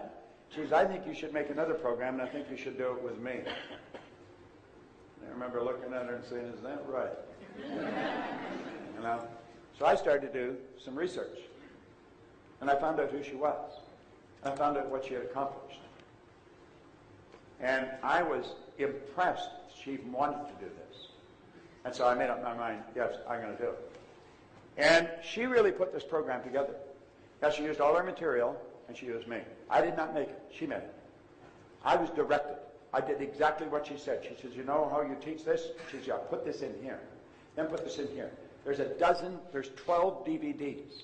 There's a participant guide there that's second to none. It itself is worth more than the investment you'd make in the program. And this is a phenomenal program. It's designed for the most top executives you can find, but she didn't want to lose it for the kids. So it works for the kids in school as well. And it is just absolutely incredible. When it first went on the market, it hasn't been out too long. There's one company that has 850 of their people using it. The results are astounding. They're getting results that are shocking everybody. There's another company, an electrical company in Phoenix. When they started to use it, all their executives used it. They set a 6-month sales goal they were going to test this with. They went past that goal in 30 days. The power in this is helping you understand you and how to change the paradigm, because that's where we're going now.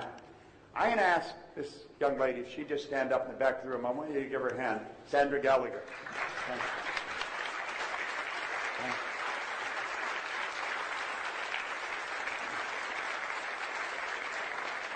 you. Now, I have been so absolutely blown away with what she knows and what she does. She's absolutely brilliant. Our company is really run by women. I don't run our company. She runs the company. In January of this year, I asked her to take over as chief executive and president of our group of companies. We have a number of companies that operate in various parts of the world, and she took it over. In May, she closed her law practice of over 21 years, a very lucrative practice. She's one of the highest paid lawyers in America. But she got into this, and she realized it was important that people learn this information. Now, you're looking at this, and you say, how is this different from other programs? There's no other program in the whole world that is like this. First of all, I don't know anybody that really teaches what I teach. The people that taught me have gone. I am now teaching it to people to teach. Steve McGowan is one of those people.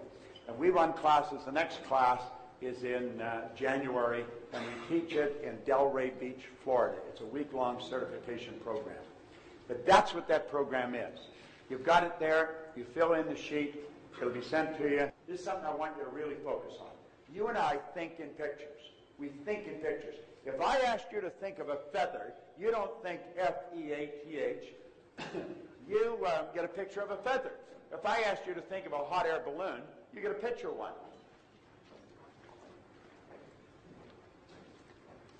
Now, here's a question for you. What does your car look like? I want you to think of that for a moment. Tina, what's your car look like? What color is it? It's black? 2-door, 4-door? 4-door. What color is the interior? Gray. You didn't have a difficult time telling me that, did you? As a matter of fact, as you're telling me that, you're seeing the car in your mind, aren't you? Yes, you are. You have a refrigerator in your kitchen. What color is it? It's what? Stainless steel. 2 doors? Top and bottom? Do they open from the left to the right or right to the left? Left to the right. Now, you just went in the kitchen and looked at your refrigerator, didn't you? Tell me what your mind looks like. Now, I want you to think of this for a minute. Tina had no difficulty telling me what her car looked like, what color it was, what the interior was, what the refrigerator looked like, whether it moves to the right or left to the right. She actually went and looked at her car. She went into her kitchen and looked at her refrigerator. Although her eyes were staring at me, she was mentally in her kitchen. What does your mind look like? Fairly cluttered. Is it big? Bigger than the bread box? Bigger than the bread box. What color is it? Pink. It's pink. Is it dark pink or light pink? Always a mixture of both. What color is mine? Mine's whitish. Yours is pink. How come I got white and you got pink? Just kidding. You're just making this up as you go along, aren't you? You don't know what the hell it looks like, do you? How you doing? Would you agree, Tina, if you want to make a quantum leap, if you really want to make things happen, you've got to move some things around in your mind. Would you agree with that? But you don't even know where your mind is. No. Where is it? I think it's up somewhere. You think it's up here, up somewhere up there. Whereabouts, though? Is it the front or the back? I believe, I perceive, it's there somewhere. It's somewhere around there. You're thinking of your brain, aren't you? But your brain isn't your mind any more than your fingernail is. See, most people get off the track here. And I'm not embarrassing you, because if I went around the room, how many of you are in the same spot as Tina's in? Everybody's got their hand up. Well, I don't know what my mind, where is my mind? You know? And we don't know where our mind is. Well, that's a serious problem. Because you see, as we ask ourselves, what does our mind look like? We don't know what our mind looks like. We're stuck. We can't tell what our mind looks like. So questions fly on the screen of our mind. Now understand this. If you don't have an image, you've got confusion. Let's suppose I ask all of you to help me change the setup of this room. And you all agree you'll do it. Yeah. And I say, okay, let's go change it. You jump up, you grab a chair, and you look, what's he want us to do? I don't know. Ask him. No, you ask him. No? There'd be absolute chaos in here. You know why? No picture. But if I said, let's change the setup of this room, we're going to make that the front of the room, this the back of the room, bang, like that, everybody could be moving and we'd have it all done. You know why? You got an image. But when you try and change something with your mind and you don't have an image, you've got confusion. Now, out of confusion will come order. And it's a higher degree of order than that which existed prior to the confusion. Now listen. Now listen. When my life changed, I wanted to know why it changed. If your income goes from 4,000 to well over $1 million, the odds of you wanting to know why did it happen, you'll probably just enjoy it. But I was a bit of an oddball in that respect. I wasn't satisfied with just, I wanted to know why. Why me? I did not believe that there was some emotional or capricious God that picked me out from the crowd. I just didn't believe that. But I knew something happened. And I just said, well, I'm cleaning floors. But there was other people cleaning floors. They didn't enjoy the success I was enjoying. How come me and not them? Why was I so... Like I could go into a city and nothing flat. I'd have a business going. I wanted to know why. Because I wasn't even very bright. And I knew I wasn't very bright. There was all kinds of things about business I didn't understand. And so I started to look. And I realized somebody had to know, and they've either written in a book or they're talking about it. I made up my mind I'd read every book that was ever written if I had to. That was the first book I read. That was the only book I had read. I was 26. I didn't even read comic books. Today, Earl Nightingale one time said, if you surround your mind with greatness, some of it will rub off. I've got a beautiful library at home, and I have to expand on it because they've got more books now than shelves. I've got about 3,000 books on the shelves. They're all in alphabetical order by author. I got a small table that I put in the center of the room. That's my office. It looks out on a beautiful garden. I sit there, and I'm surrounded by all this wonderful information. First thing I do when I get up in the morning, I go out and I just at random pick up a book, and I sit down and start reading it. I want to study it. I want to expand my mind. I want to know more. Well, I want greater order. And all this studying, but I still couldn't tell you why I was winning and why others weren't.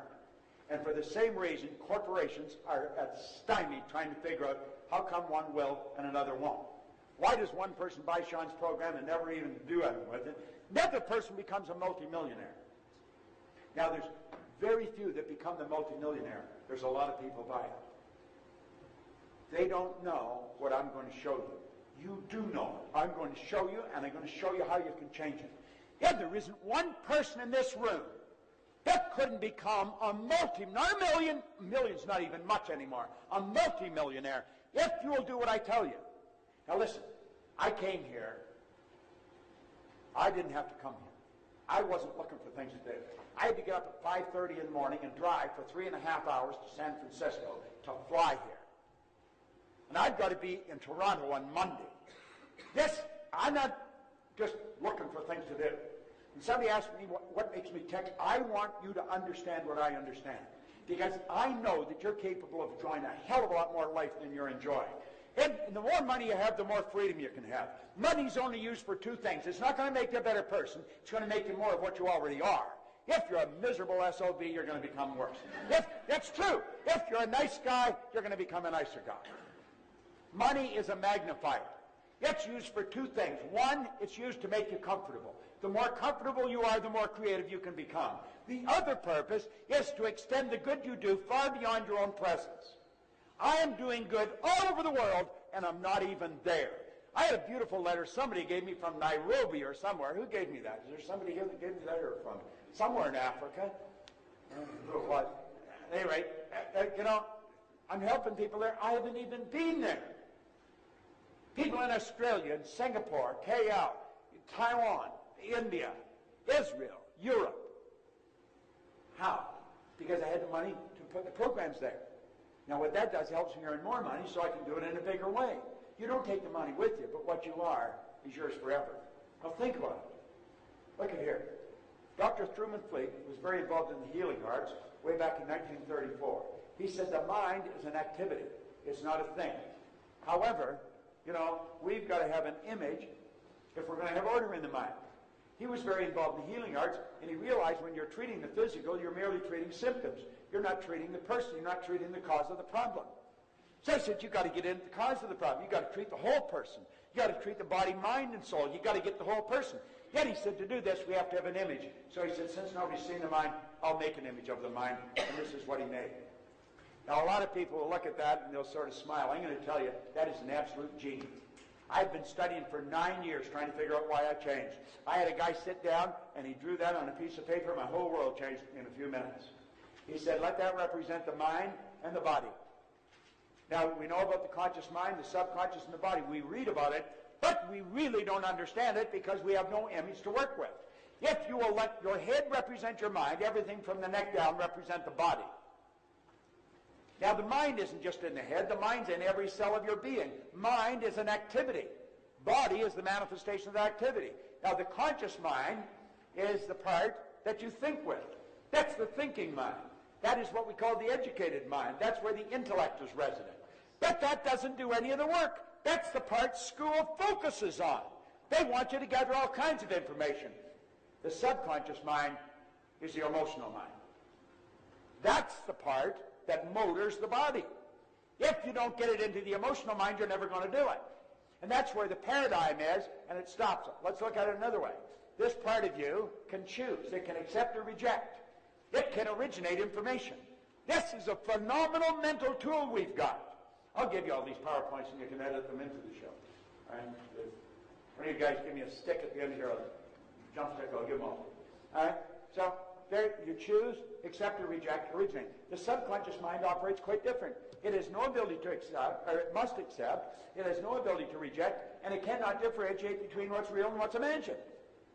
Peter O'Toole thought he was Lawrence. He got the idea in there so strong, he mentally became Lawrence. He was not acting. He was living the part. Watch the great actors. They're not acting. They're living the part. That's what you want to do. You want to build a picture of how you want to live and then live it. And absolutely refuse to let anybody else's opinion sidetrack you. Life is short. It can be phenomenal, and you really want to live it. This is what this program teaches. Okay. I'm going to give you the information you need to reach that goal. You've got to say, I'm going to do this. Come hell or high water. I know I don't know how to do it. Hillary didn't know how to get to the top of the mountain. I had the fortune of working with him on 3 different occasions. The only difference in him and you and me, he was a big guy. How did he get to the top of the mountain? He decided he didn't know how to get there. He went in 51, he failed. Everybody thought he was crazy. He's a beekeeper from Auckland, New Zealand. They said, you can't go up that mountain. Anybody who's ever seriously tried has died. Nobody's been up there. Here's so thin you can't breathe. He said, I'm going back. Well, then they got angry with him. And in 52, he went back. He didn't get to the top of the mountain. He failed miserably. But in 1953, he knew if he could see himself on the top of the mountain, he could get to the top of the mountain. He and Tenzing Norgay stood on the top of Mount Everest. There's been over 1,000 people do it since then. But he broke through. Look, when you say, I'm going to do it, and you make the decision, you don't have to know how, you will start to attract the thoughts and things that you need to do it. That's how you attract it. You make the decision, you move into the new vibration, you flip your brain onto a different frequency. This making sense? Yeah. Makes a lot of sense, doesn't it? You're not going to solve your problems on the frequency that you're thinking on. You've got to make some decisions. And they may seem radical to you, but you've got to make them. Look at this. This is your conscious mind. It's also referred to as the intellectual mind. There's the subconscious, that's where the paradigm is. Well, understand this. The law of attraction responds to the paradigm. That's why people wonder why they're not winning. God, they're studying and they're not winning. They've never changed the paradigm. They don't understand how to change the paradigm. They read the book. They said, I read that book. How many times did you read that book? I've been reading this copy since 1963, and I had one for a couple of years before that I was reading. I carry this, and I can't keep these in stock. I'd give you this, only it's Sandra Gallagher's book that I gave her a little note in it for. But I just keep reading it over and over again. Now look, here's the mind. There's the body. We'll break it into two parts, conscious, subconscious. Here's the sensory factors. This is the way we're raised. These are like little antennae, and almost all the information we get from outside world. We're not taught the inside world. You sort of fascinated the way I was reading your personality? Yeah. You were, weren't you? I could tell. Both of you were. Yeah. Would you like to be able to do that? Yeah. Well, you can do it. If I can do it, you can do it. See, we've got to get to the point when we see somebody else do something, we've got to know we can do it if we want to. I see many people doing things that fascinate me, but I don't want to do them. You know, like I watch Cirque du Soleil. I don't want to be one of those people that dive under the rafters into a little hole of water. But that's how we live. We live through these senses. But we've got to understand that our conscious mind is also our intellectual mind. And we've been gifted with intellectual factors. And the intellectual factors have the power to get rid of the paradigm or to change the paradigm. I don't think you get rid of it. You change it. You raise the bar. You've got these intellectual factors. They're perception, the will, imagination, memory, intuition, and reason. And they're powerful tools. What I was doing, explaining your personality, I was just exercising my intuitive factor. I just walk by and pick up your energy. I mean, it's a simple thing to do. It's like I know you're a man, you're a woman. And anybody can learn how to do this. I haven't got time to do it for everybody in this room because that's the first thing they want me to do. Read me and read me. Well, you already know what you're like. You don't need me to tell you what you're like. I just do know what you're like. All right? Well, if we will use our intellectual factors, we can say to the paradigm, goodbye, and we can get rid of it, and we can make a new one. Now, let me ask you, how many would seriously, I want you to get honest with me and with yourself. How many of you would seriously like to have a deep understanding of how to control this paradigm? Everyone would.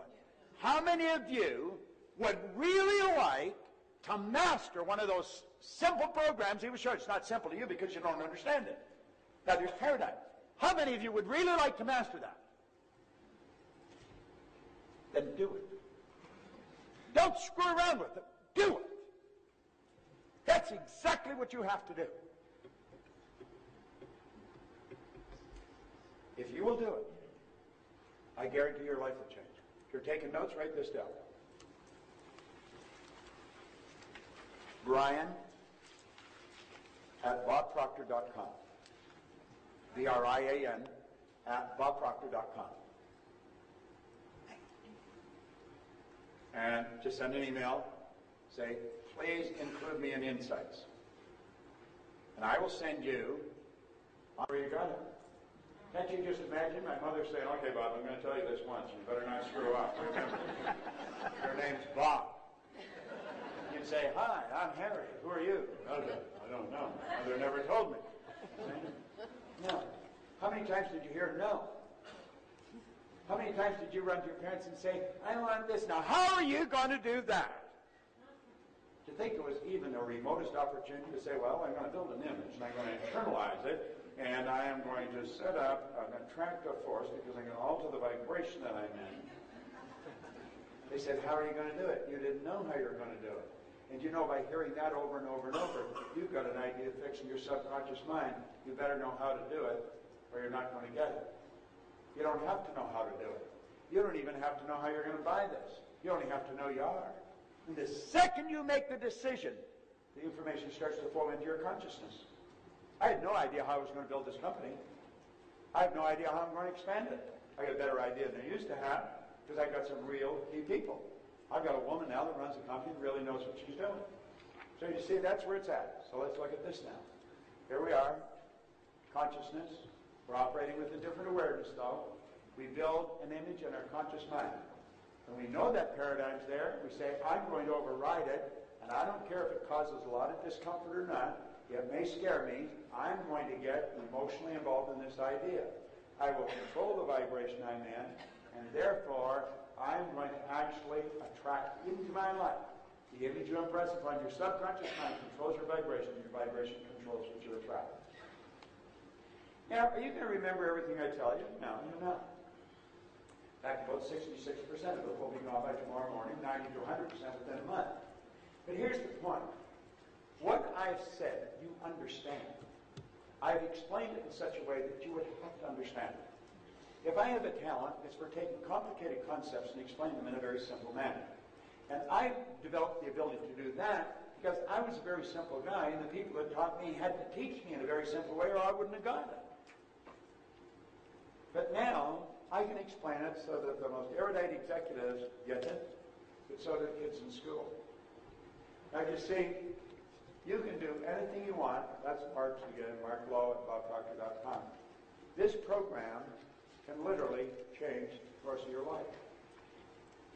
Now, I know you're sitting there and you may be thinking of why you can't do it. Don't spend any time thinking why you can't do what you really want to do.